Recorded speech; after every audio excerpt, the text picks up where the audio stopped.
Allez, c'est parti. Eh bien, bienvenue à ce jug qu'on a appelé Kafka Streams pour les devs. Alors, on va y revenir, mais avant tout, on va se présenter rapidement.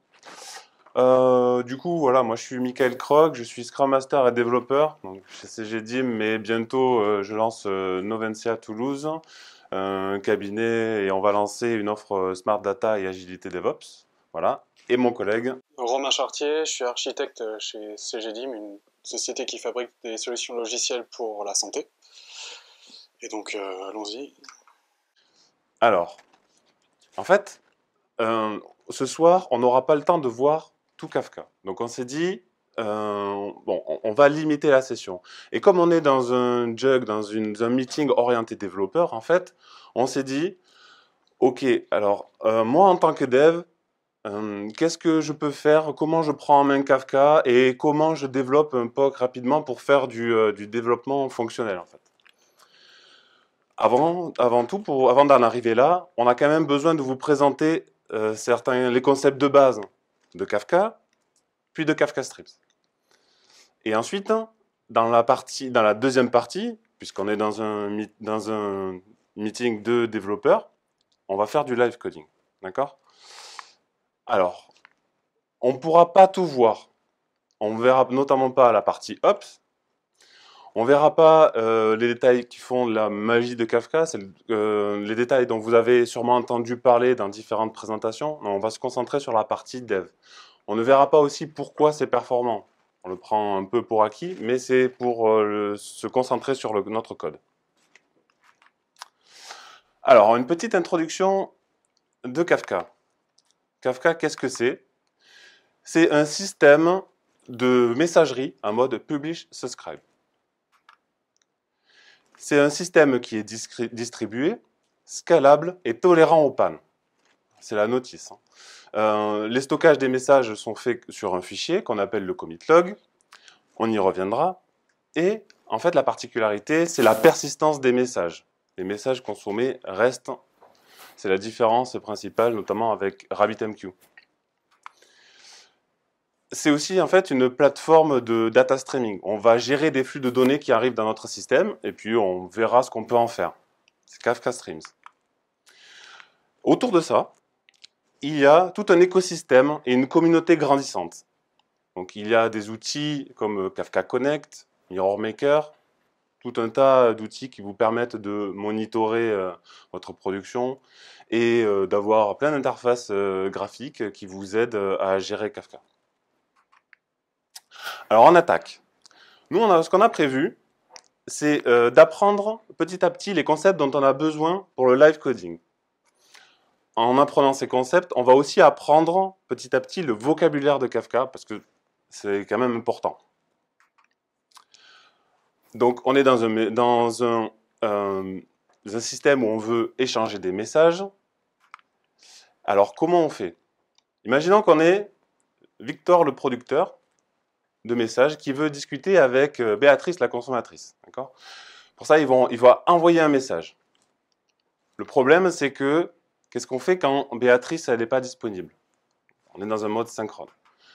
Alors on fait appel à un tiers. Le tiers, dans Kafka, c'est le broker. Et là, on casse le besoin de synchronisation entre le producteur et le consumer.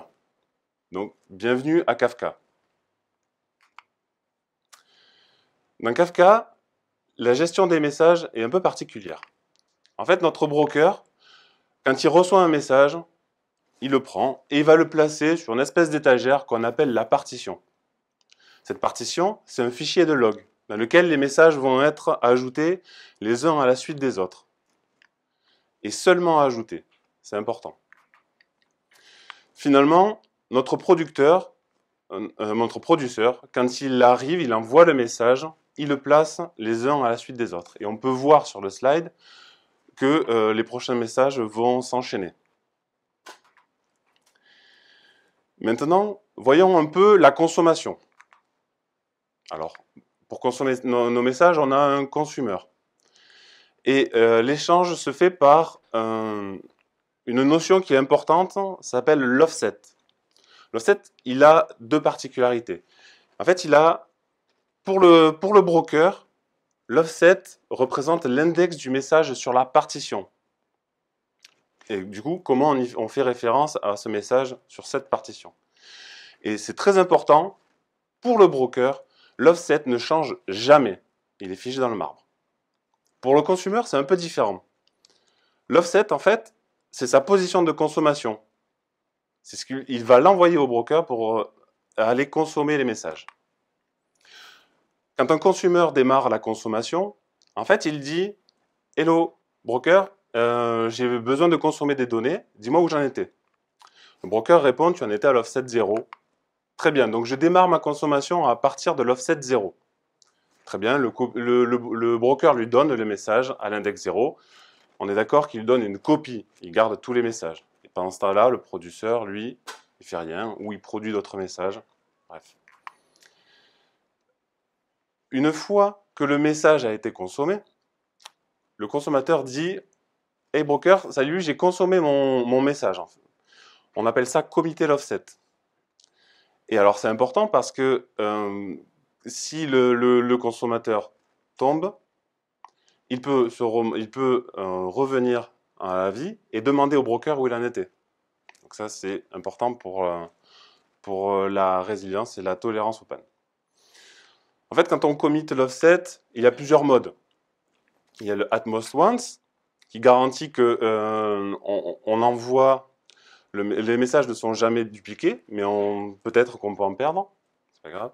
At least once, on peut envoyer plusieurs fois le message, mais alors la consommation est garantie, mais les messages peuvent être dupliqués.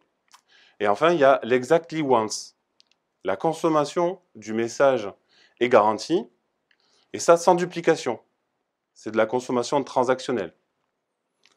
Quand on est dans un écosystème où des composants Kafka parlent entre eux, ce qui est fantastique, c'est que l'exactly once fonctionne naturellement.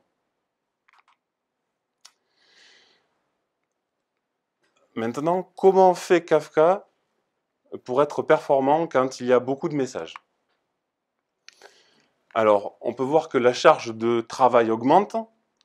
Le broker, il a plein de messages, le producteur lui en envoie, et le consommateur, il n'arrive pas à suivre.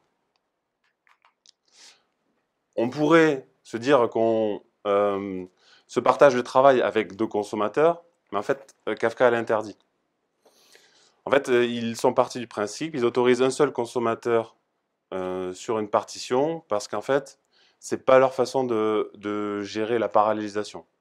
Ils veulent seulement avoir à traiter la synchronisation d'un seul message sur un seul consumer. Alors en fait, ce qu'on peut faire, c'est augmenter le nombre de partitions.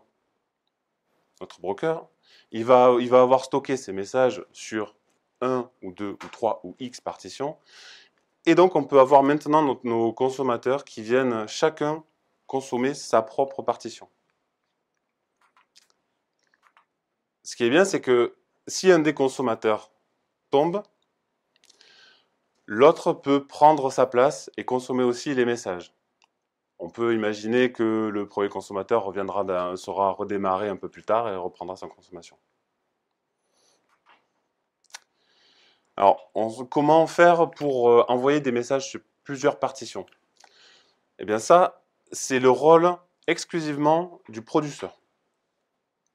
Le producteur, il a en charge la stratégie de répartition. Alors, il y en a plusieurs. Si on n'a pas de clé, c'est une stratégie basique de round robin. Il envoie sur les différentes partitions. La stratégie de base de Kafka, c'est de dire, OK, si on a une clé, on fait un hash de cette clé et on garantit que les messages qui ont la même clé iront sur la même partition. On verra un peu plus tard pourquoi c'est important. Mais c'est bien le producteur qui détermine la partition. C'est pas le broker. Alors, je vais rappeler un peu les caractéristiques de Kafka pour ceux qui ne connaissent pas. Bon, sans rentrer dans le détail, en fait, Kafka, du coup, est un système qui est scalable et distribué by design. En fait, ils ont implémenté la consommation parallèle grâce aux notions de topic, de partition de consumer et de consumer group. Alors consumer group, c'est un peu une notion un peu avancée dont on n'a pas forcément besoin ici, mais je vous invite à aller voir un peu plus en détail. Après, on pourra en discuter. Kafka garantit la répartition des données et la gestion du cluster et vous est fourni par défaut grâce à un outil qu'on appelle Zookeeper. Kafka offre des garanties sur les messages. Les messages sont ordonnés par partition.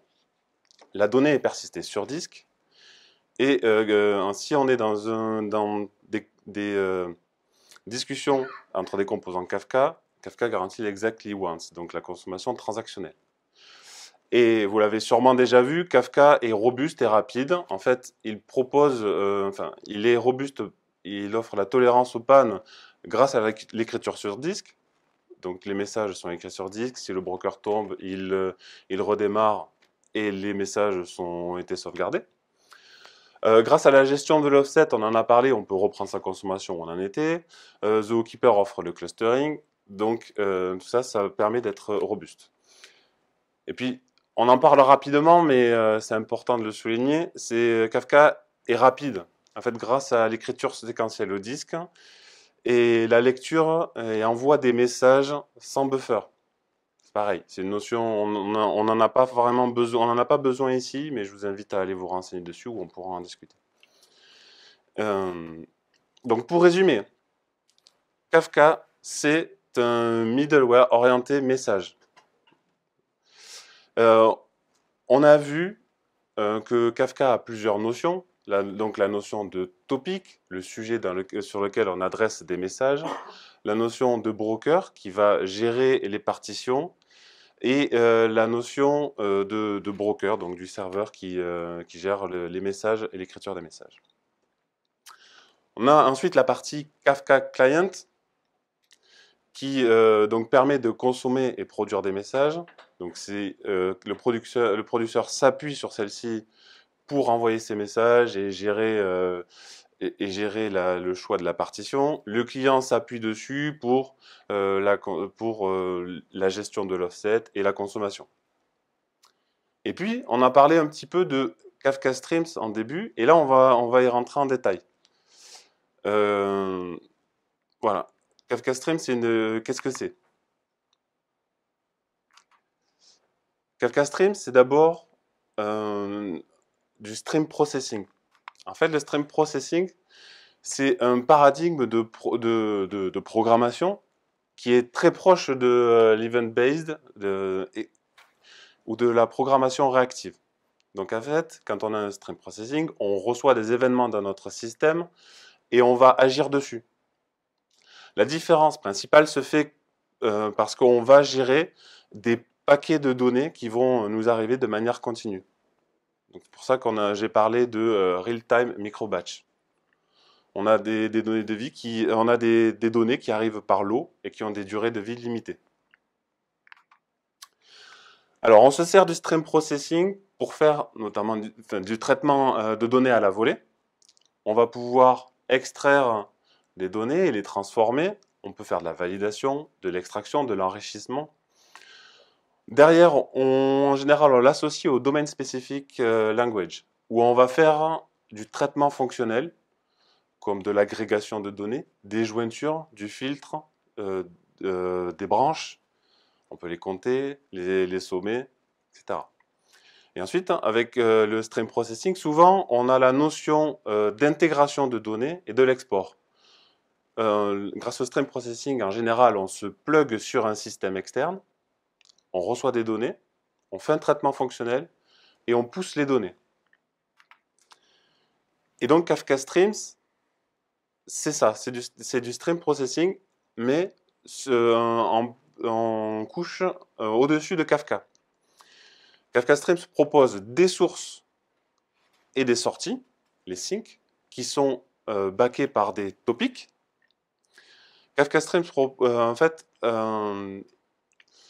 réagit à des flux de données, qu'on appellera les streams, et derrière, le DSL Kafka Streams DSL fournit une API qui permet de faire des traitements fonctionnels sur les données. Ce sont les stream processors. quand on a tout ça, finalement, ça forme une topologie. Il me manque un slide. Ok, bon, c'est pas grave. Donc je vais vous commencer par vous développer une petite application. On va faire les bases de chez base dans un premier temps et ensuite on fera une application un peu plus compliquée.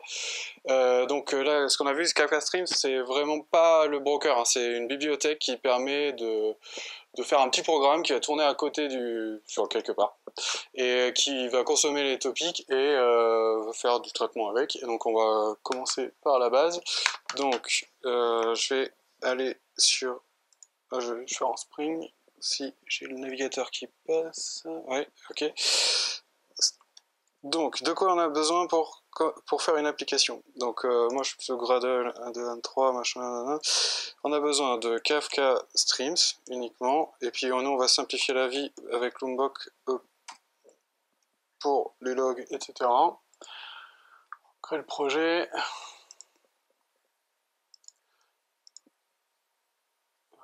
Toc, extraire.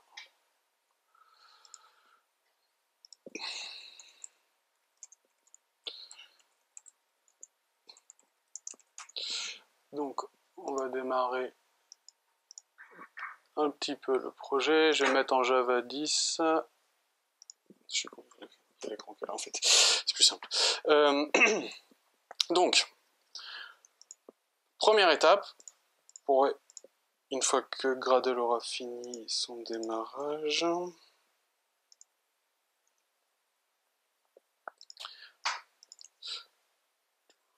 on va créer un bin qui va contenir notre stream.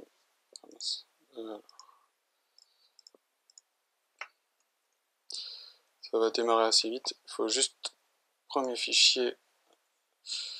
Allez, on va l'appeler Simple Stream.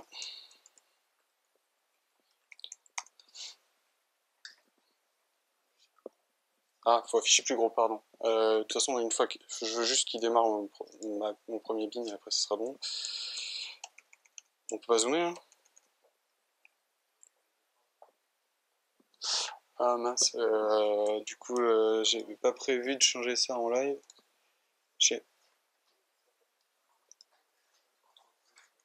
Ça marche pas. Ouais, mais après je suis pas super...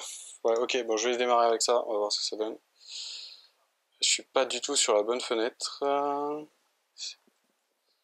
Si, bah ok. C'est bon là, vous arrivez à voir ou pas? Je suis désolé, enfin, j'ai pris le thème sombre, je croyais pas que ça allait être... C'est bon? Non? Ouais, je change pas tous les 4 matins, donc alors si quelqu'un connaît... Enfin, c'est dans les settings, thème, j'ai cherché vite fait mais j'ai pas trouvé. Appearance and behavior... Dracula, avec contraste? Non? Allez-y. Ça va piquer, hein. Oh non, ça pique trop. Allez, hop. Ouais, ok. Désolé, ça c'est le fait d'être débutant. Alors, donc, on a un constructeur. On a 3 étapes pour le stream. On a la première étape, c'est la configuration. En fait, notre application, il va falloir qu'elle se connecte au broker pour récupérer ses données. Donc la première étape, voilà, bon, c'est config. Ok. Et alors, la base de chez base, c'est de rajouter en fait, il y a tout plein de classes qui servent pour la configuration. Donc, sur Stream Config, là, vous avez tout ce qu'il vous faut pour configurer les petits détails de toute votre application. Donc, nous, le minimum, c'est le Bootstrap Server pour se connecter. Donc là, on va démarrer un broker en local, donc 90-92 le port à peu près, c'est le truc par défaut. On a besoin de ça et pour notre application, enfin, c'est vraiment une application de streaming. Il faut qu'elle ait un nom, parce que si on en démarre plusieurs, il faut que le broker connaisse qui est copain de qui pour se partager le travail, etc. Donc le seul deuxième vraiment réglage à faire, c'est l'application ID. Donc là, on va l'appeler Simple. Voilà. Deuxième étape, on va créer la topologie. Topologie. Donc là, on va se créer une autre classe qui s'appellera Simple Topology. On va vraiment faire le boulot de décrire... Ah oui, j'ai oublié... Mince, j'ai oublié de monter la slide avant. En fait, la topologie va être hyper simple. On va prendre depuis un topic. On va juste afficher dans les logs ce qui passe. Et on va ressortir sur un topic output. Donc là, c'est juste un fil. Donc, on va juste faire ça.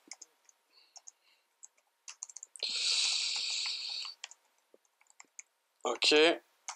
On va le faire plus tard. Et la troisième étape, c'est vraiment de créer Parce qu'en fait, la topologie, c'est juste la description.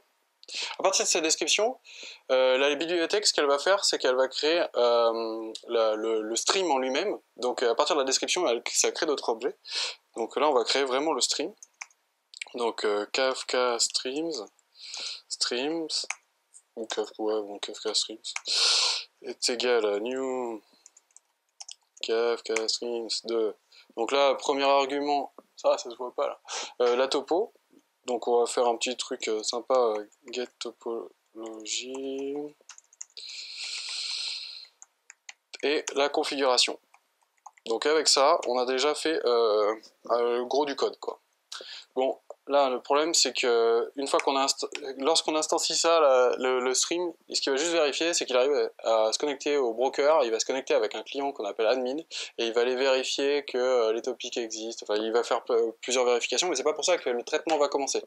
Donc on va le mettre en composant Spring pour qu'il démarre tout à l'heure. Et du coup, il faut vraiment appeler start dessus. Donc nous on utilise Smart Lifecycle, qui nous permet d'obtenir le cycle de vie des bins avec start et stop. Et donc là après, ça je vais l'extract en tant que field. Et donc du coup, ce qu'il nous reste juste à faire pour que ça démarre pour de vrai, c'est de faire un start sur le stream. Et puis c'est bien aussi de gérer l'arrêt, parce que on a vu qu'il traite beaucoup de messages par seconde, entre le moment où on demande l'arrêt, etc., ça serait bien qu'il finisse les deux commits, ce qu'il a fait, quoi, histoire de faire propre, de pas le tracher. Donc là, vous avez le choix, mais il y a le close. Après, si vous voulez un timeout, vous faites ce que vous voulez. On va faire close. Et puis le isRunning, j'ai pas envie d'implémenter. Bon, allez, on va dire true. Bon, enfin, allez, je peux le faire. .is non, getState. Bon, on va mettre true. Il y a un moyen de savoir s'il est en train de tourner avec le getState, etc. Parce qu'il a un cycle de vie, le stream, c'est qu'au début, il démarre, il communique avec le broker pour dire « Bon, salut, j'ai besoin de tel topic ». Ensuite, il commence à restaurer ce qu'il a besoin de restaurer, et une fois qu'il est prêt, il passe en running. C'est pour ça qu'il faut l'implémenter quand même, ce truc-là. Donc maintenant, on va implémenter notre simple topology.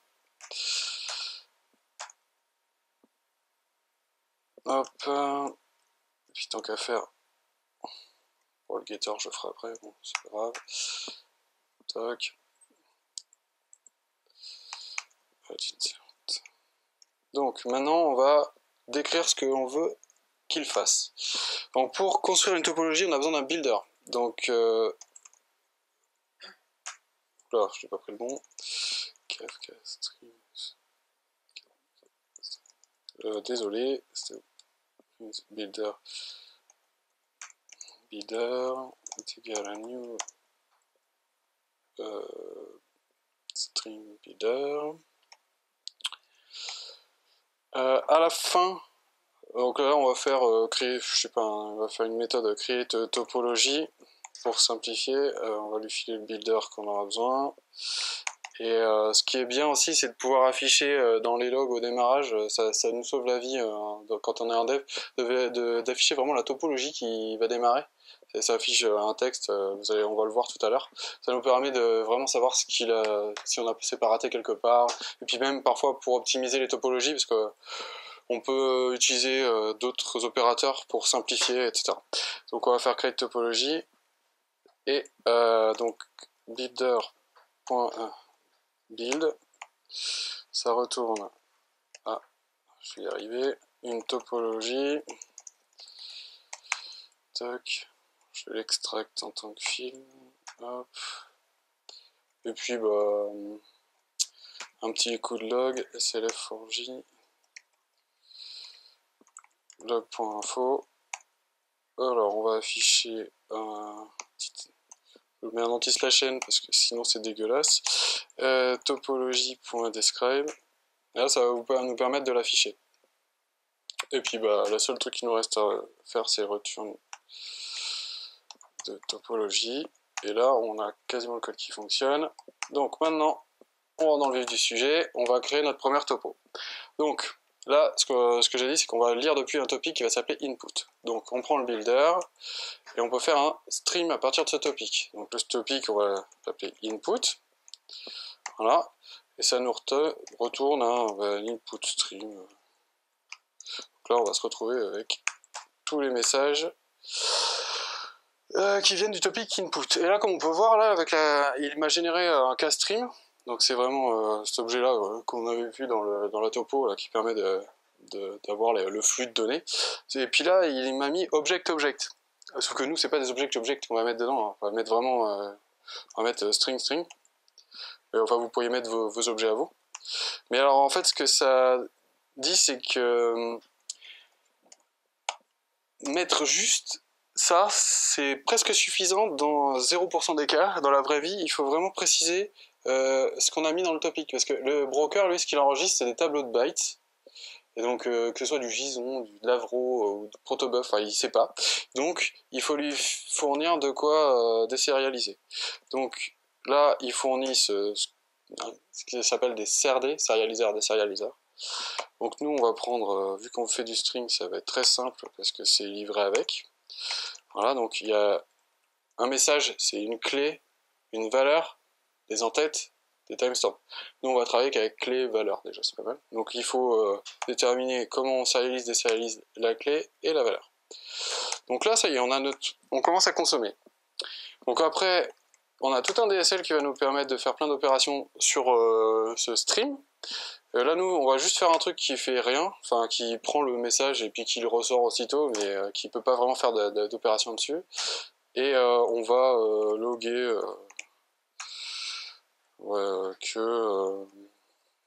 la clé, 2 points, la valeur, hop, qui value. Donc à vous de faire des opérations là-dedans, mais vous pourrez pas modifier la donnée. Là, c'est juste qu'elle passe, on peut la regarder, elle est en read-only. Il y a d'autres opérateurs qu'on verra plus tard après. Ok, et ensuite, on va envoyer les données qu'on vient de lire sur le topic d'output. Donc, output. Sauf que là, c'est la même chose qu'au début. Il faut lui dire comment serialiser, désérialiser. Donc, la syntaxe, souvent, est assez verbeuse à cause de ces consumes with, etc. Donc, là, je ne l'ai pas fait mais on les met en constante à droite à gauche. Hein. Donc, crds.string, crds.string. Puis, normalement, on a fini. Alors, maintenant, je vais pouvoir faire run, sauf que c'est pas ça. Et voilà, j'ai pas appris mes raccourcis par cœur. Donc, si on run l'application, qui devrait s'afficher dans les parties. Ok. Donc, c'est pas cool. Normalement, il était censé démarrer et tout. Voilà. Là, il n'y a vraiment pas beaucoup d'espace pour lire. Alors, le premier truc que je peux vous montrer, c'est ce que j'ai fait afficher, là, la topologie générée. Alors, comme vous pouvez le voir, c'est pas terrible à lire à l'œil humain, hein, mais il y a des outils un outil qui existe principalement pour pouvoir le lire. C'est Kafka Streamwiz. Alors, nous, on a forké un truc, j'ai fait une pull request, mais du coup, je l'ai gardé sur mon poste. Alors, ça génère ce genre de choses. Alors là, on est hyper simple. Donc, on a à chaque fois les topics, le pic qu'on a fait là où on affiche les logs, et l'output. Et ce qu'on voit, c'est qu'à partir des DSL, en fait, il va générer ces ronds là. Ces ronds, c'est des... c'est l'API qui est juste en dessous, qui s'appelle Processor API. Et donc, du coup, là, juste en faisant quasiment... bon, ça va, on a une bulle pour l'instant pour chacun de de nos 3 étapes. Mais dans certains cas, il en génère 3-4 juste pour une étape. Hein. C'est pas du 1-1. Donc, du coup, j'aurais voulu que ça démarre ce truc-là. Désolé, je prends 2 minutes pour juste regarder pourquoi il fait un exit code. T'avais démarré quelqu'un derrière? Non. Ouais, mais même s'il n'était pas démarré, si, il était démarré et il n'est pas démarré comme je veux. Super. En fait, ce que je vais vous montrer, c'est quand on le démarre, même si Kafka n'est pas là, on voit le string qui est en pending et qui démarre pas super bien, mais qui attend que le broker arrive. Allez, redémarre, toi. Et j'ai un comment timeout et... Ok, super. Bon, je vais pas perdre de temps dessus, parce que j'ai fait la démo tout à l'heure, mais... Je sais pas. Quoi? Mais non, c'est bon. J'ai mis nom, etc. Bon, du coup, je vais repasser sur le bout de code exemple que j'ai en sauvegarde au cas où. J'ai dû me rater quelque part. Simple stream. Simple topology. Bon, on va pas passer du temps là-dessus. Ah, mais c'est dommage parce que je voulais montrer... Bon, ah non, tant pis, on n'a pas le temps. Du coup, il faudrait débugger pour voir ce qui manque. Mais je vais pas en être loin. Ok, donc on va passer directement à l'étape suivante avec la vraie application, c'est le plus intéressant en fait. Donc, hop.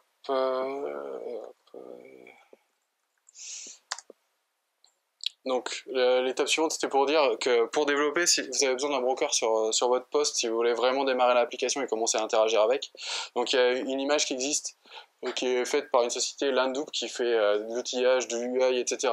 et des outils d'administration pour Kafka qui sont moins chers que les outils officiels de Confluent, qui coûtent très cher.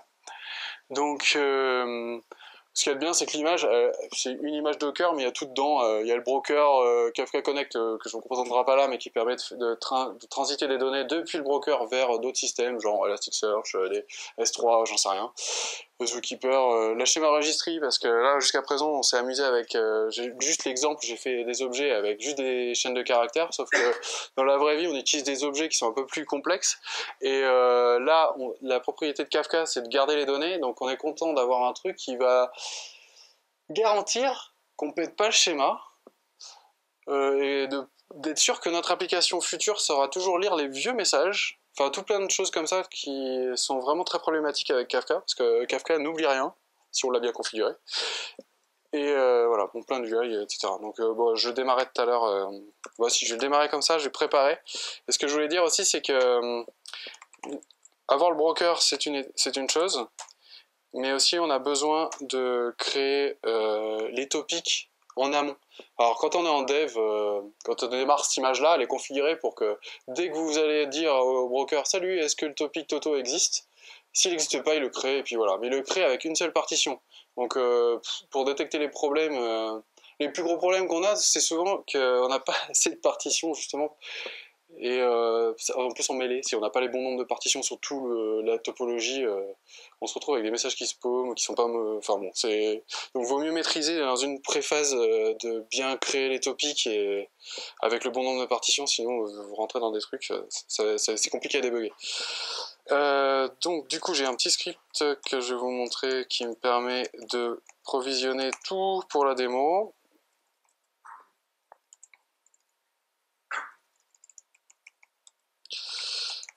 Et ça va me permettre de vous montrer quelques outils. Donc Kafka il est livré avec un truc qui s'appelle Kafka-n'importe quoi. Donc celui qui nous intéresse en l'occurrence c'est Kafka Topics. En nous on utilise les conteneurs pour lancer même les outils, comme ça évite de les installer et puis de gérer les versions sur le poste. Donc faut juste lui filer comment se connecter dessus. Et après on peut créer les topics de cette manière. C'est pas super ergonomique, il n'y a pas vraiment d'IHM pour créer ce genre de truc, donc il faut savoir utiliser les outils. Et le deuxième outil, c'est Kafka 4, qui est pas vraiment, qui est pas officiel de Confluent ou de Apache, etc. Mais qui est très pratique et qui permet de lister les topics, voir leur état et surtout de consommer et de produire dedans. Donc là, en l'occurrence, en fait, ce que je vais faire, c'est que je crée tous les topics dont j'ai besoin là pour les deux applications et j'injecte déjà des données de base juste pour avoir un truc qui soit pas vide, quoi. Donc c'est parti. Alors c'est pas très... Oh, super, je l'ai pas démarré. Ah non, c'est qu'il existe déjà. On l'a pas supprimé avant. C'est nul.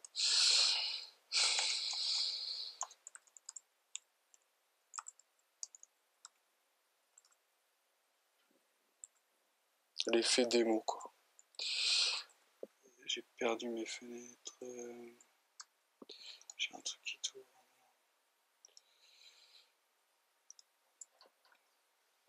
Parce que là, j'ai mon souci, c'est qu'il est en train de tourner en tâche de fond, là. Bon. Ok, c'est pas grave. On recommence. Donc, je démarre mon broker. Je lance le script d'init. Et là, je perds trop de temps. Attendre qu'il démarre. C'est parti. Ah, voilà.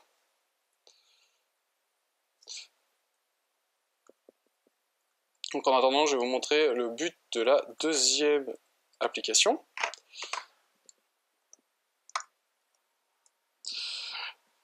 Donc, là, ce que l'on va faire maintenant, c'est une application où on a des utilisateurs qui arrivent dans un topic Jug User. Donc, on va dire qu'à chaque fois que notre système crée, update un user, ça va arriver dans un topic. Donc voilà. Ensuite, on va avoir des factures qui vont arriver dans un autre topic. Sauf que ces factures-là n'ont que les identifiants des utilisateurs. Donc là, on va dire qu'on a besoin du nom de l'utilisateur. Donc on va faire une jointure entre la facture et l'identifiant de l'utilisateur pour obtenir un autre objet qui s'appelle UserBills, qui contient la facture et surtout le nom du gars qui a fait la commande. Et dernière étape, on va aussi en profiter pour faire des statistiques et on va enregistrer le prix total facturé par utilisateur, pour savoir si on a des gros clients ou pas. Alors, du coup, c'est un schéma, ce qui vaut ce qui... Voilà. Donc, on va constituer... On va arriver sur des concepts un petit peu plus costauds. On va constituer une base de données des utilisateurs. Alors, dans Kafka, dans Kafka Streams, ça s'appelle des K-tables. Ils essaient de faire le parallèle avec vraiment les tables dans les bases de données. Donc on va voir, c'est presque pareil. Et de l'autre côté, on a un stream de builds qui va arriver. Le tout, on va faire des jointures, comme en SQL, join, enfin left join, machin. Et en sortie, on obtient donc des user builds d'un côté, qu'on va mettre dans un topic. Et de l'autre côté, on va commencer à faire des traitements pour faire des sommes, enfin on va avoir map, reduce, machin, tout. Et on aura le total par user. Alors c'est parti. Donc là, on va reprendre du code existant, comme ça j'aurai pas l'effet démo. Presentation mode. Et full string. Donc, on a à peu près le même code que tout à l'heure. Donc la partie configuration pour se connecter au broker, là j'ai juste rajouté quelques options supplémentaires qui sont super pratiques quand on commence à vraiment utiliser ce genre d'outil. Donc Processing Guarantee Exactly On, c'est plutôt obligatoire, ça réduit un peu les perfs, mais en fait c'est hyper valable, sauf si on gère que des logs dans ce système-là. C'est-à-dire que quand on consomme un message, et on va le produire à deux endroits séparés. Si on produit dans le premier endroit et qu'on crache au deuxième, on se retrouve dans un état complètement inconsistant. Alors, ce que fait ExactlyOnt, c'est qu'il va se débrouiller pour qu'on produise dans le premier, on crache dans le deuxième, mais du coup, vu qu'on n'a pas commité, etc., les consommateurs qui vont consommer ces messages pourris, ils sont juste droppés et ils les verront pas. Donc, ExactlyOnt, ça permet vraiment d'avoir une transactionnalité. Faut mieux l'activer par défaut, c'est pas le cas, mais Ça permet d'éviter certains soucis. Ensuite, la deuxième chose, c'est parfois on utilise des petits outils en ligne de commande et puis on se dit tiens, si j'envoie un message dans tel topic, qu'est-ce que ça donne? Puis on s'attendait, le truc s'attend à avoir du JSON et puis on a fait un vieux truc qui est pas du JSON. Et puis là, l'application elle crache. Et puis tant qu'on n'a pas corrigé les données, elle va cracher. Elle ne traitera pas. Donc nous, ce qu'on lui dit ici, là, c'est si tu n'arrives pas à désérialiser, tu logs et tu continues. C'est pas grave, tu fais avancer, on ne traite pas.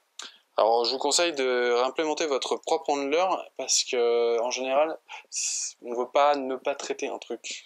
Il peut y avoir d'autres erreurs. Donc la philo, c'est de prendre l'exception et de prendre le message et d'aller le mettre dans un topic dead letter et le traiter par d'autres process. Au moins pas perdre, quoi. Savoir que celui-là, il faudra le retraiter plus tard. Et puis bon, là après, aussi, on a deux possibilités pour savoir où on va démarrer la consommation. Soit on a 10 milliards de messages dans notre topic et puis on se dit, bon, c'est pas grave, on va commencer au 10 milliardième une, parce que le reste, on s'en fout. Donc là, on va utiliser latest. Donc il va démarrer, pour un nouveau consommateur, il va démarrer à la fin. Ou alors, on va démarrer depuis le début, et donc earliest. Voilà, c'est juste ça que j'ai rajouté. Bon, après, c'est le même code. Voilà, sauf que là, c'est une nouvelle topologie. Donc, la topologie. Première étape de ce que l'on voulait faire, on voulait constituer une table de tous les utilisateurs. Parce que ce qui va arriver, c'est qu'on a un flux de factures qui arrive. Et moi, j'ai besoin d'avoir l'état de tous les utilisateurs au chaud sous le coude pour pouvoir joindre avec. Parce que si j'ai deux trucs éphémères et que l'utilisateur, l'information de création d'utilisateur est passée en stream sans être mis en tant que, dans une base de données, le message est parti, et puis il est traité, et puis la bille arrive après, et je peux pas joindre puisque le message il est plus là, quoi. Donc la catalp, c'est vraiment là, quand on rajoute ce genre de code, on va créer une base de données au sein même de notre processus, dans l'application. Donc on est habitué d'habitude à avoir une appli qui se connecte à une base de données distante, etc. Là, la base de données, elle est locale. Elle est à la fois mémoire et disque. Donc du coup, tous ces microservices, il faut les démarrer avec du disque, dès qu'on commence à avoir des states. Alors, derrière, je vous passe la magie, mais c'est pas grave si on perd le disque. Parce que derrière, quand on redémarre, il va se débrouiller, il va relire dans des topics et il va reconstituer son état. Donc c'est pratique. Autre propriété de la catable, c'est que si on a deux microservices, les mêmes, même code, etc., qui démarrent, et qu'on a deux partitions, ils vont se partager les données. C'est-à-dire que dans une table, on n'aura que la moitié des données, dans l'autre, on n'aura que la moitié. Donc on verra, c'est un impact sur quand on join, sur les clés quand on join, il faut bien se débrouiller parce qu'il faut que les messages soient traités sur la bonne instance. Si c'est pas traité sur la bonne instance, on va joindre avec du vide et on aura des bugs. C'est quand même bien fait, on arrive à s'en sortir. Mais, donc, comment créer une table? Tout à l'heure on avait vu avec les streams, bon voilà, leader table. On donne le nom du topic à partir duquel on va lire les événements pour constituer notre état. Et un peu comme tout à l'heure, vu qu'on a une interaction avec le broker, il faut lui dire comment sérialiser, désérialiser, mais en plus, sous quelle forme on va matérialiser cette table. Donc là, c'est une key value de base, etc. On lui donne un nom à cette table. Donc là, je sais plus ce que c'est, on a mis user store, enfin, jug user store. Parce qu'après, derrière, une fois que vous avez constitué ces tables, vous allez pouvoir mettre une API REST dessus pour aller choper les données dedans, parce que c'est un peu pratique. Donc, avec ce bout de code-là, on a une table. Donc, on a les users. Avec celui-là, on va commencer à créer un stream, donc un stream d'événements de factures. Donc, pareil, on va lire dans le build topic et on dit comment on sérialise, désérialise. Là, j'ai créé mon propre CRD derrière, c'est en JSON, etc. Bon, je vous conseille d'utiliser Avro quand vous êtes en prod que JSON, parce que vous aurez des problèmes si vous ne respectez pas bien vos schémas. Après, ça pète dans tous les sens. Donc, on obtient build stream. Là, le problème, c'est que le stream de facture, la clé, c'est l'identifiant de la facture. Et de l'autre côté, nous, on a une base de données avec les utilisateurs où la clé, c'est l'identifiant de l'utilisateur. Donc, pour les joindre, il faut que mes factures soient plus indexées sur l'identifiant de la facture, mais sur l'identifiant de l'utilisateur. Donc, premier opérateur qu'on rencontre souvent, select key. Select key, ça permet de changer la clé. Donc là, on voit qu'il y a une value contient la facture, juste besoin de retourner l'identifiant de l'utilisateur. Donc là, on se retrouve avec un stream de facture qui est indexé par utilisateur. Donc là, ce qu'on va faire, c'est qu'on va joindre maintenant sur la table des utilisateurs. Et donc, cette syntaxe-là du DSL nous fournit une lambda qui sera appelée, enfin, on fournit une lambda qui nous sera appelée pour traiter qu'est-ce qu'on fait une fois qu'on a retrouvé, on a la bill, on a l'utilisateur, et qu'est-ce qu'on fait en sortie. Donc là, ce qu'on a décidé, nous, c'est de créer un nouvel objet qui s'appelle userBill. Alors, je vous passe, on passe les détails, mais il y a juste 3 champs, bill ID, user ID et username, voilà. C'est tout. Et donc, du coup, on se retrouve sorti du join avec maintenant un stream de userBill. Et ce truc-là, on a décidé de l'envoyer dans un topic pour qu'une autre application puisse l'utiliser. Voilà. Et on verra compute total price. Je le fais maintenant.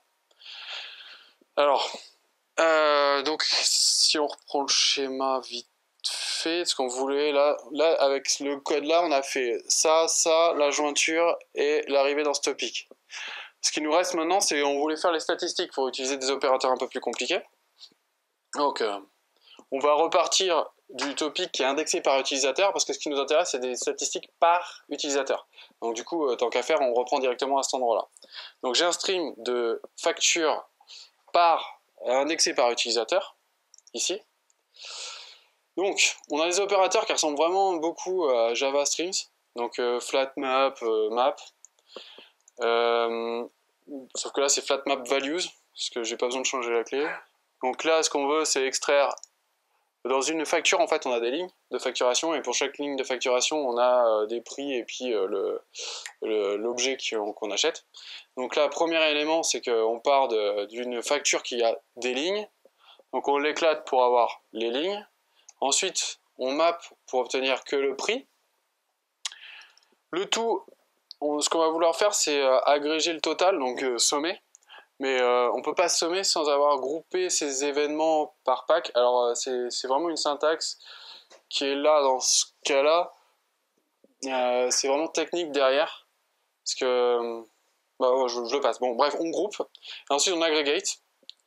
Et aggregate, il y a besoin de deux lambda.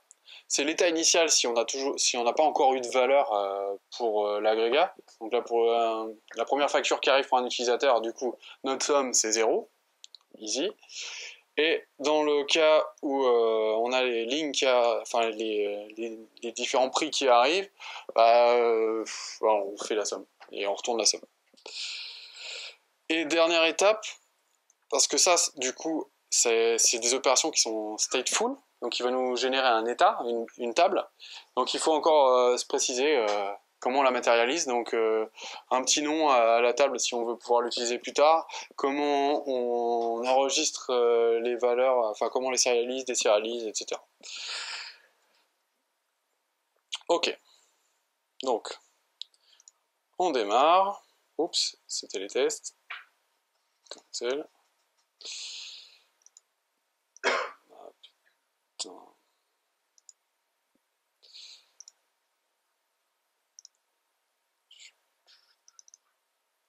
Ouais, d'accord, super. Désolé, je quitte le présentateur mode. Je suis pas à l'aise avec ce truc. Donc, on va démarrer l'application.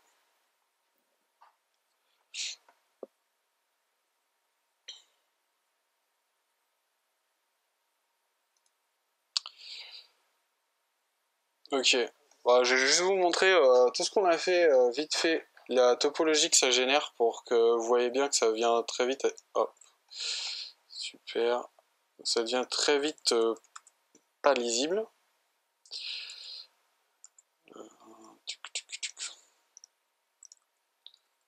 Bam. Alors, ça fait des choses comme ça. Faut se concentrer un peu pour regarder. Mais grâce à ça, quand on commence à voir avec ce schémas-là, ça permet vraiment de comprendre ce qui se passe. Hein. Je vais pas vous expliquer exactement, parce que là, on va perdre trop de temps, mais voilà. Donc là, on a le stream processor en théorie qui a démarré. Voilà. Et alors, j'ai simulé la production, etc. Je me suis fait un petit fichier pour aller plus vite. Donc on va faire dans un premier temps avec l'outil que je disais Kafka 4, là ça permet de produire, lire, etc. Donc là je vais envoyer des factures dans ce shell là. Dans un Shift O. Ensuite je vais lire les factures qui ont été traitées enrichies avec le nom d'utilisateur. Et je vais lire aussi les sommes. Et après, je vais vous agrandir le truc, ne vous inquiétez pas. Hop. Toc. Donc là, vu que j'avais déjà mis des données dedans, il y a déjà des choses dans les topics. Donc, ah mince, il faut aussi ça. Ouais. C'est pour vous montrer la galère que c'est si on n'utilise pas les bons outils. Alors, donc, on a ici les premières factures que j'en avais mis 2 factures pour Monsieur Croc et l'identifiant de Monsieur Croc c'est 01 et l'identifiant le mien c'est 02. Donc on peut voir qu'en bas la somme a bien été effectuée 175 pour 01. On voit pas le contenu de la facture. Donc moi j'envoie une facture. Ah, je viens d'en envoyer une. Bon, ça va assez vite. Donc c'est une facture avec 3 items, donc 1 à 10, 55 et 20. Et donc on peut voir que on a vu apparaître là la somme qui s'est effectuée et ici il a bien retrouvé mon nom, etc. Puis bon, si on en cale autant qu'on veut, voilà, bon, ça continue de calculer. Voilà. Bon, bah, du coup, on a vu qu'on a pu développer rapidement une application fonctionnelle. C'est vraiment le but. Du coup, maintenant, on a une application métier grâce à Kafka Streams et qui possède tous les avantages de Kafka. Alors, par contre, nous, quand on a commencé à développer, ben, on s'est un peu cassé les dents pour tester. Parce qu'en fait, c'est un peu compliqué. Bien sûr, quand on veut tester facilement, on veut que les tests soient exécutés aussi rapidement, parce qu'on n'a pas que ça à faire, et il faut les tester, il faut les passer plusieurs fois. On veut aussi valider l'intégration avec Kafka, éventuellement exécuter le tout sur une CI. On veut. Et on veut aussi pouvoir prévenir une incompatibilité des données. Ça, on ne le mentionne pas trop ici, mais c'est quand même super important. Alors pourquoi avec Kafka c'est compliqué? Parce que à cause de la persistance des données, on ne peut pas faire et refaire les tests avec les mêmes données. Il y a aussi d'autres difficultés liées au fait que Kafka s'est distribué, puis c'est un peu ops, il faut maîtriser la configuration, les topics, les partitions, la réplication. Et puis en fait, on ne peut pas manipuler tout ça comme on veut assez facilement. Il faut faire attention au changement en nombre de partitions et surtout, on le répète, au format des données. Du coup, on a plusieurs façons de tester. On peut tester unitairement avec Topology Test Driver. On peut faire des tests d'intégration avec Spring Kafka Test qui démarre, lui, un vrai broker et avec des partitions et des réplications. Tout ça marche avec JUnit. Mais Spring Kafka Test est vraiment pratique pour vraiment valider des scénarios un peu plus costauds. Mais par contre, il faut qu'il démarre un broker, donc c'est lent. Donc nous, on s'est fait un petit framework. En plus, ouais, c'est que en général, on a des topologies qui sont assez compliquées. On envoie des données qui sont assez enfin des objets qui sont pas si simples que ça. Et donc pour tester, on se retrouve vite avec des JUnit qui sont juste pas maintenables, quoi. Donc nous, on s'est fait un petit framework en Cucumber Java là pour que ce soit plus lisible et maintenable. Donc Je vais vous montrer déjà un test si on le fait sans le framework. Alors c'est juste vérifier le BABA. On va voir, c'est un test, c'était sur la première application où on prend des données d'un bord et on les sort de l'autre côté, on va juste faire ça quoi. Et après on verra un autre scénario avec notre framework qui est pour la deuxième application. Donc je fais vite, parce qu'on est bientôt à la fin.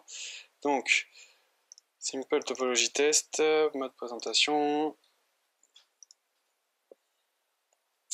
Donc, ça ressemble vachement au code standard d'un stream. Le topology test driver il remplace Kafka Streams, donc on a la même façon de faire, on configure et ensuite on crée on va dire un stream, sauf que là ça démarre pas vraiment le stream, c'est à chaque fois qu'il y a besoin de passer par le broker, ça fake, ça passe direct quoi, ça passe pas par un broker.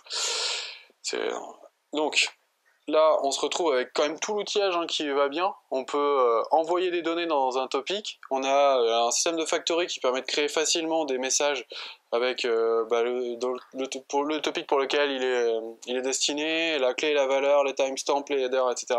Donc il y a tout l'outillage quand même qui a été fait par Confluent pour pouvoir créer facilement ces objets.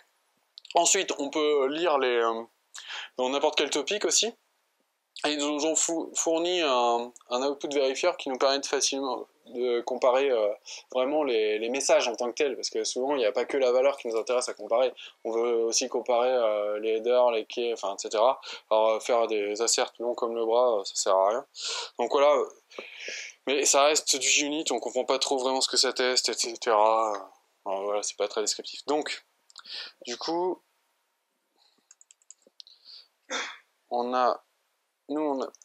nos tests, ils ressemblent plutôt à ça. Donc, ça nous permet avec Cucumber là, de bien décrire ce que ça teste. Donc il y a de la doc déjà sur le test. Ensuite, là, on s'est fait derrière chaque phrase, en fait, il y a un bout de code Java qui va être exécuté. Donc là, avec celui-là, ça nous permet de démarrer un topology test driver basé sur cette topologie-là. On dit que le système il connaît un utilisateur John et il connaît deux factures. Et on s'est fait un petit wording qui nous permet de dire qu'on envoie un objet sur un topic. Donc là, en les nommant, c'est un peu magique derrière, ça permet de faire les objets qui vont bien. Et puis une syntaxe qui nous permet d'avoir ce qu'il faut pour décrire les objets. Donc là, on crée un objet utilisateur. Et ensuite, on a des scénarios. Donc là, on en a fait deux. Le premier, il va checker que la somme est bonne. Donc là, je vous passe vite fait le given. On se fait des lignes de facturation et puis au final, on finit par envoyer les factures. Et à la fin, on peut se faire des petites phrases faciles.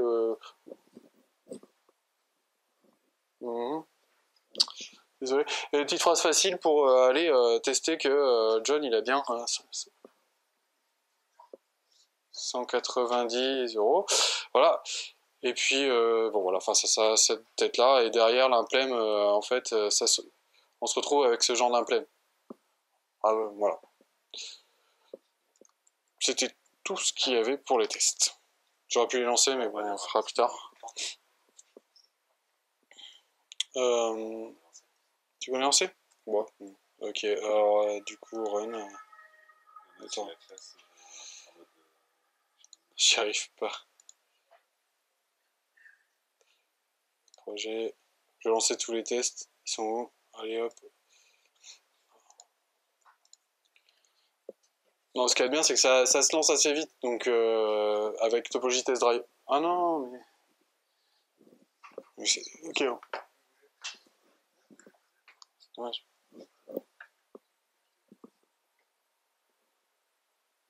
Ok. Bon, je relance un coup. Et donc, la première partie du U, c'est ceux-là sont en Cucumber, donc ça nous permet de les ranger par feature, etc. Les autres, c'est juste les JUnit. Alors, ils sont plus ou moins plus rapides au démarrage, mais en fait, on a juste un overhead d'une seconde, 2 secondes pour démarrer Cucumber, mais après, quand on enchaîne tout, ça reste à peu près pareil. Et j'aurais dû en faire un avec erreur parce que c'est un peu plus lisible, parce qu'il affiche du texte pour expliquer pourquoi il y a l'erreur. Ça correspond au texte qu'on a écrit dedans. Voilà, c'est plus user-friendly. Ok.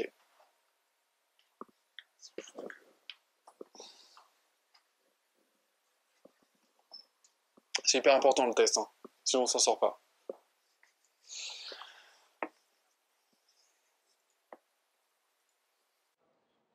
En fait, c'était celle-là, la vraie.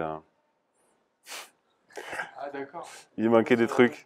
Oui, hop, hop, hop, hop, hop, hop, hop. Non mais là c'est fini du coup. C'est fini?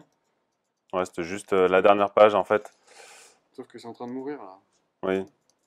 Non, juste ce que. Bon, on a. Autrement, on fait peut-être plutôt questions. Oui, oui. Ouais. C'est juste que on a besoin de vous, du coup. Parce qu'en fait, on a lancé un projet sur GitLab, Kafka Dev Kit, où il y a le code du jug que vous pouvez retrouver. Il y a une image Kafka 4 améliorée par notre ami. Le code on veut mettre le code du framework qui nous sert à tester, qui n'est pas encore poussé, mais on espère le pousser rapidement. Ouais, ça permet de gagner beaucoup de temps. Et vraiment, en fait, aussi, quelque chose qu'on voulait dire, c'est que ça a amélioré la compréhension des tests. On peut le faire écrire par des testeurs plus facilement avec Cucumber. Donc, on lit mieux les tests. Et voilà. Donc, toute suggestion par pull request et tout main d'œuvre pour améliorer ce projet est la bienvenue. Et on remercie aussi CGDIM de nous avoir laissé du temps pour la préparation. Et puis, ils recrutent. Voilà. Et des questions?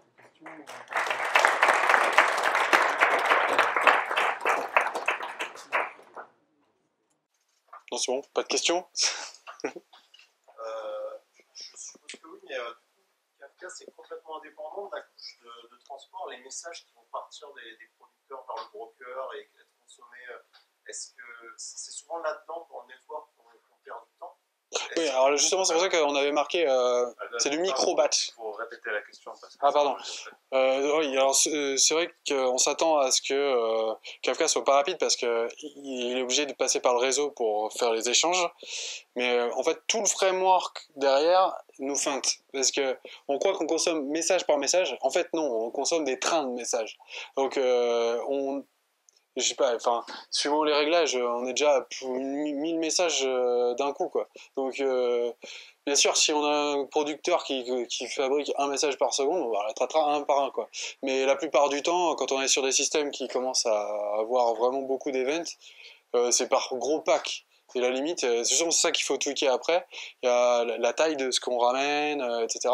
Et donc en fait, le commit, on affichait que ça avait committé à chaque fois offset par offset. En fait, non, hein, c'est pareil. Quand il renvoie, c'est par pack. Et c'est pas que pour un topic. En fait, il envoie des trains par broker. C'est-à-dire que si on consomme des messages déjà, on le consomme parfois pour plusieurs topologies différentes en même temps. On les traite. Et ensuite, on renvoie des messages dans plein de topics en même temps, quoi.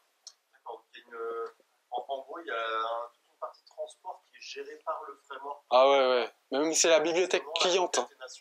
Le framework gère beaucoup de choses pour nous. Il gère le failover. Du coup, en fait, l'application en elle-même, elle est vraiment pas très intelligente. Parce que toute l'intelligence de failover et de prendre le boulot de son pote qui vient de mourir, toute l'élection, etc., c'est fait par le broker derrière. Du coup, nous, on a juste à se concentrer sur vraiment le traitement que l'on veut. Et d'ailleurs, on ne maîtrise pas vraiment où sont les données à un instant T, quoi. Il y a des algos derrière. Alors, vous pouvez vous amuser à les implémenter, mais celui de streams, par exemple, pour savoir quelle partition il prend par rapport à d'autres, il est assez costaud. Parce que le but, c'est d'éviter qu'on soit tout le temps en train de tout changer. Parce que derrière, on a des stores avec les datas. Si on a plusieurs centaines de gigas dans les catables là qu'on a vus, on n'a pas envie de les reconstituer dès qu'il y en a un qui meurt juste pour une seconde, quoi. Donc il y a tout un algo qui permet de fixer les datas sur certains nœuds. Voilà. Donc vu que c'est hyper distribué, la difficulté c'est vraiment de débugger quand on commence. Pardon.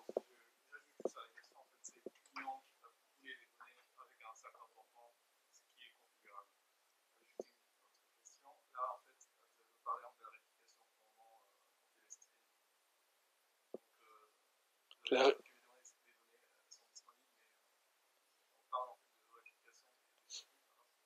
Alors, il y a... C'est quoi la question? Alors avec Kafka Streams, en effet, si je pense voir la question, c'est on a des K-tables, donc des bases de données qui sont constituées à côté du process, et on peut démarrer à vide. Sauf qu'on a un temps pour reconstituer cette base de données, qui est non nulle. Et donc la question, je pense, c'est de savoir comment ça se passe justement quand on a un nœud qui avait les données, et que ça migre sur un autre. Alors déjà, première question, oui. En effet, pour pas perdre de données et que ce soit toujours dispo, il faut que la réplication soit toujours active. On va pas partir, enfin, sauf si on a des topics qui sont pas très importants, mais en général, voilà. Donc on fait de la réplication. Et ce que fait Kafka, c'est qu'il va enregistrer sur un nœud, puis au moins, en général, on met 3. Vous pouvez partir avec 2, ça peut passer, ça dépend de votre architecture. Et il vous répondra comme quoi c'est OK à partir du moment où il aura écrit au moins, c'est configurable, mais au moins une fois sur un autre. Mais donc il faut partir avec des réplicas. Donc on ne voulait pas complexifier pour ça. Et ça c'est pour la partie données dans le broker. Mais nous, quand on est côté Kafka Stream, on a aussi ces K-tables. Et si on perd un nœud, si on a dit, enfin j'ai dit tout à l'heure qu'en fait il y avait chaque réplica d'application qui avait une partie des données. Et vraiment 50% un, 50% l'autre. Alors si lui il meurt, il y a toute une partie des données qui est plus accessible le temps qu'il reconstitue son état. Donc l'astuce, c'est qu'il y a aussi une notion de réplication au niveau des stream processors qui permet d'avoir des shadows qui tournent sur d'autres nœuds. Donc ce qui fait que quand ça, donc, et ça pareil, il vaut mieux l'activer. Par contre, ça bouffe de l'espace, disque, 2 fois. Enfin, voilà. Donc on bouffe 3 fois sur le broker, 2 fois sur, enfin, ça commence à faire, c'est gros. Enfin, ça dépend ce qu'on fait avec. Hein. Voilà. Alors, on espère que le développement fonctionnel avec Kafka et Kafka Stream c'est plus clair pour vous et que vous pourrez prendre en main rapidement grâce à ce qu'on vous a montré.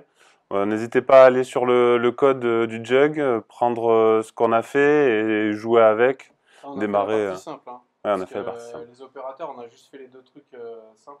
Parce qu'après, il y a toute une histoire de fenêtrage de temps, etc. Enfin, on peut faire des trucs vachement plus compliqués.